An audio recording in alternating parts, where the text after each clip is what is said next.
Msikilizaji wangu na mtazamaji wangu, nipende kufundisha siku ya leo kuhusu neno neema katika uchumi.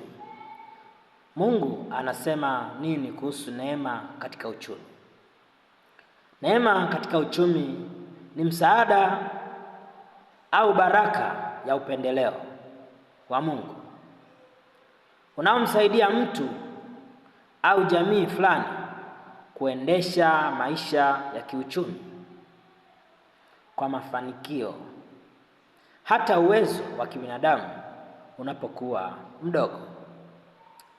Yaani kuna kipindi ambacho unafikia unapambana na uchumi, unatafuta pesa, unatafuta mali. Inafika kipindi uwezo wa kibinadamu unafika mwisho. Inawezekana umefika mwisho kwenye magonjwa, inawezekana umefika mwisho kwenye mtaji, inawezekana umefika mwisho pale ambapo labda umetoa vitu kwa watu na waamini watakupa pesa zako, lakini wakakudhulumu tu. Pesa ukaona haiji, imegoma kuja, warejeshaji hawareti fedha ile ambayo unawadai. Hapo tunasema uwezo wa kibinadamu umefika mwisho.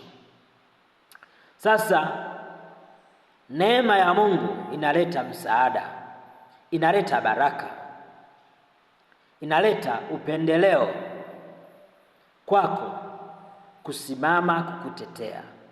Hakika unasimama na unatetea nafasi yako ya uchumi, unasonga mbele.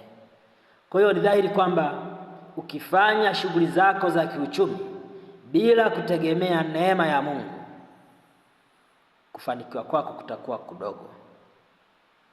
Jiulize, ni wangapi wamekuwa watafutaji wakubwa sana, wamekuwa matajiri wakubwa, mara muda mfupi tu aidha ametoka kuleta mzigo au anafuatilia fedha zake, amefika barabarani anapata ajali, anapoteza maisha.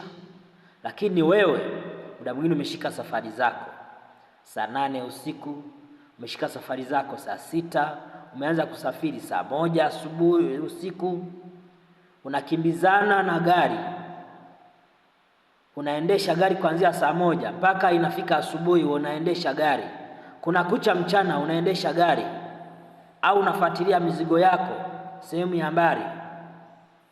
Mwisho wa siku unafikisha bidhaa yako au unafikisha fedha zako ukiwa salama, ukiwa mzima, haujadhurika popote. Lakini mwingine ametoka tu kwenda kumsalimia mama yake, amefuatilia mzigo ndani ya dakika 1, fika barabarani anapata ajali, mara moja tunasikia amepoteza maisha. Ni dhahiri kwamba wewe ambaye bado unazunguka na uzima unazidi kuwa kwako, ni neema ya Mungu iliyokufunika tu na si kingine.